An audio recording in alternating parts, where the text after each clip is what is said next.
Saudara, pemeriksaan laik jalan kendaraan angkutan barang dilakukan Balai Pengelola Transportasi Darat Sultra dan Kantor Kesyah Bandaran dan Otoritas Pelabuhan Kendari.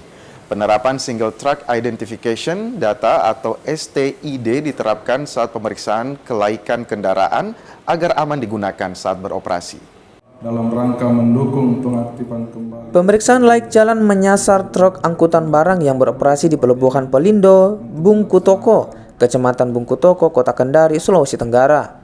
Penerapan Single Track Identification Data atau STID diterapkan saat pemeriksaan kendaraan. Pemeriksaan meliputi pemeriksaan ban, knalpot, lampu, rem, serta indikator lainnya. STID merupakan sistem pendataan terpadu bagi seluruh kendaraan angkutan barang dan kontainer di kawasan pelabuhan untuk mendorong rencana aksi nasional menuju zero odol 2027. Identifikasi menyelaraskan dan satu standar semua kendaraan angkutan barang khusus tidak berbahaya atau kontainer di dalam kawasan Pelindo.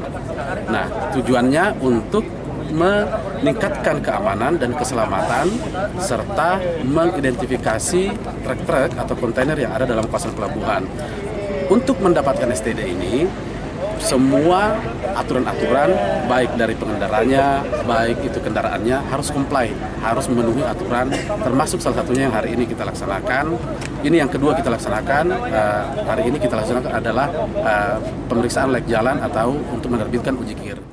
Kendaraan yang tidak memenuhi syarat atau STID-nya telah kadaluarsa tidak akan bisa masuk mengambil barang di pelabuhan kontainer.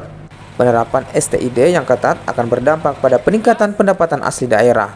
Ini sudah dilaksanakan beberapa tahun yang lalu, namun ternyata harus diperpanjang karena dikasih jangka waktu 2 tahun. Nah, ini sudah mencapai 2 tahun ini, ada 171 kendaraan yang tercatat di Pelindo yang perlu diperbaiki kembali, diperpanjang STID-nya kembali. Dan hari ini dan kemarin dan hari ini salah satu persyaratan itu kan harus kirnya harus hidup. Kami mengundang semua unsur ini hadir, gimana caranya kirnya salah satu persyaratan itu bisa dihidupkan, dan alhamdulillah BPTD sudah membawa alatnya ke sini sehingga tadi kita bisa menyaksikan 2 mobil sudah dilaksanakan kir itu. Dari data tercatat 171 kendaraan yang STID-nya perlu diperpanjang dan salah satu syarat adalah uji kir yang masih berlaku. Silvian Syahkia, Kompas TV Kendari, Sulawesi Tenggara.